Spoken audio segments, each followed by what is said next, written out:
السلام عليكم حبيباتي. النهارده هنعمل كرات البطاطس المقرمشه. ان شاء الله هعملها لكم وتطلع هشه وطريه وجميله دي بتعجبكم. لازم الاول نجيب بطاطس بيبي صغننه دي في السليق يا جماعه، بتبقى جميله جدا، تبقى طريه ومبقاش النشا بتاعها كتير اكتر من الكبيره. دي لما نيجي بنهرسها بتبقى ناعمه وجميله. فلازم دلوقتي البطاطس تبقى صغننه نسلقها بالقشره بتاعتها، ما نقشرهاش. لو قشرتيها هتنزل النشا في غلية الميه. لما تيجي تكوريها تعمليها كور مش هتمسك في بعضها. فنصيحه مني لما تسلقي البطاطس تعمليها كور البطاطس لازم بالقشره بتاعتها. نحط لها بس حبه ملح نسيبها بقى تتسلق براحتها، ولما تتسلق هرجع لكم تاني. بصوا يا جماعه، انا سلقت البطاطس وقشرتها وهرستها. طبعا هرستها نص ساعه، دي لازم تدعك لمده 10 دقايق عشان تنعم، وكل ما تنعم لما تيجي تكوريها هتديكي ملمس حلو. فلازم دي تدعك كده لمده 10 دقايق. هفضل ادعك فيها كده لمده 10 دقايق وهرجع لكم تاني. بصوا يا جماعه، انا فضلت ادعك فيها لمده 10 دقايق عشان كل ما تبقى ناعمه اما اجي اكورها واجي اقليها في الزيت ما تفكش معايا. بعد كده بقى بس هاخد مقاس صغير خالص، يعني كل ما تصغريها بتبقى شكلها احلى. بس انا بكورها اهو بايديا ولا بتلزق بصوا ولا اي حاجه. ليه؟ لان انا وهي سخنه هرستها، وهي سخنه مشغله فيها، ما سبتهاش هرستها وركنتها. اما اكورها بقى كده واحطها بقى في طبق، اجمعهم كلهم هعملهم كور كده زي ما يطلعوا بقى. طبعا الكميه اللي انا ايه مش بعدد معين، يعني زي ما هخلص الكميه هوريها لكم. بس صغيره وجميله ازاي. تيجي بقى تقليها تبقى خفيفه وحلوه كده. ايه تاني خطوه هكورها بقى كلها وارجع لكم. بصوا يا جماعه، انا عجنتها طبعا لمده 10 دقايق زي ما انتم عارفين عشان اعرف اتحكم فيها والفها كوره. هنعمل فتحه صغننه كده على قد الحشوه. هنحط حبه جبنه تركي، انا قطعتها طبعا بايديا، هيقع مني وهيبهدل الدنيا. لكن كده لما بقطعها قطع صغيره انا بتحكم فيها. الحشوه بختفت طبعا والعجينه ناعمه وجميله. هحطها في بيضه وبقسماط وهتتقلى تبقى مخرفشه وخفيفه. ولما تيجي تاكليها الجبنه تطلع منها طريه وبمطه وتحفه. بس طبعا عايزين تحطوا بدل الجبنه لانشون ماشي، سوسيس مقطع صغير كده وتحطي جوا منها تمام. عايزه تحطي شيدر موتزاريلا جبنه ميكس عندك، محدش عايز ياكلها قطعها مكعبات صغيره كده واحشي بيها برضه هتطعم وتبقى تحفه. تمام كده. ايه هحشي بقى اللي فاضل ده كله بالجبنه التركي وارجع لكم تاني. بصوا يا جماعه، انا كده كورت البطاطس كلها اهي، كلها حشيتها جبنه تركي. هنعمل لكم بقى الخلطه اللي هتتحرك فيها عشان نحطها في البقسماط. في خطوتين، واحده بالبيض والبقسماط، وواحده عجينه معلقه نشا، معلقتين دقيق او معلقه ونص دقيق، وهنخلطهم على بعض اهو. وهنعملها عجينه زي الكرنبيت، بس احنا مش عايزينها خفيفه قوي ولا تخينه قوي.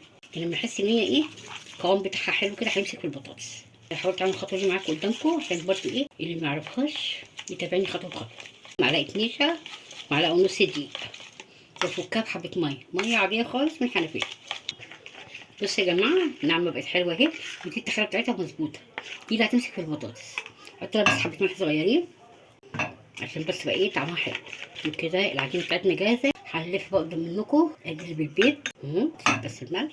نرجع ناخدها بشويش كده عباش الدقيق البقسماط تاني. ادي في البيض وادي ايه بقسماط.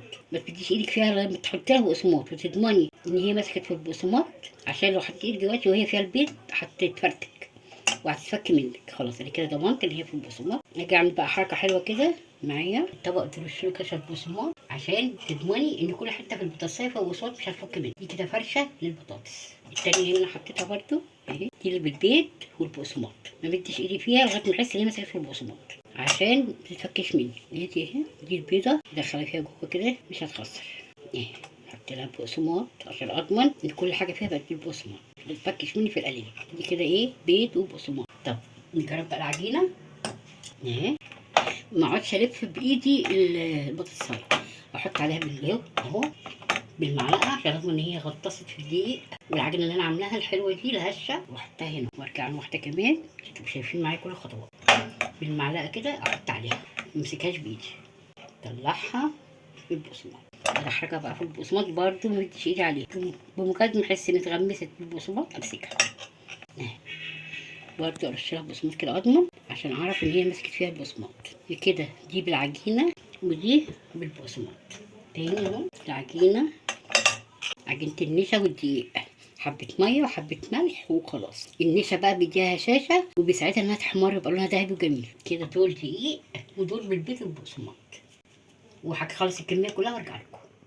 انا عملت 4 وحدات كده من البيض والبقسماط وعجينه وبقسماط. انا هقلل لكم من ده شويه ومن ده شويه وتشوفوا درجه الحمار. كده البيض والبقسماط اهو، عشان يا رب تعجبكم.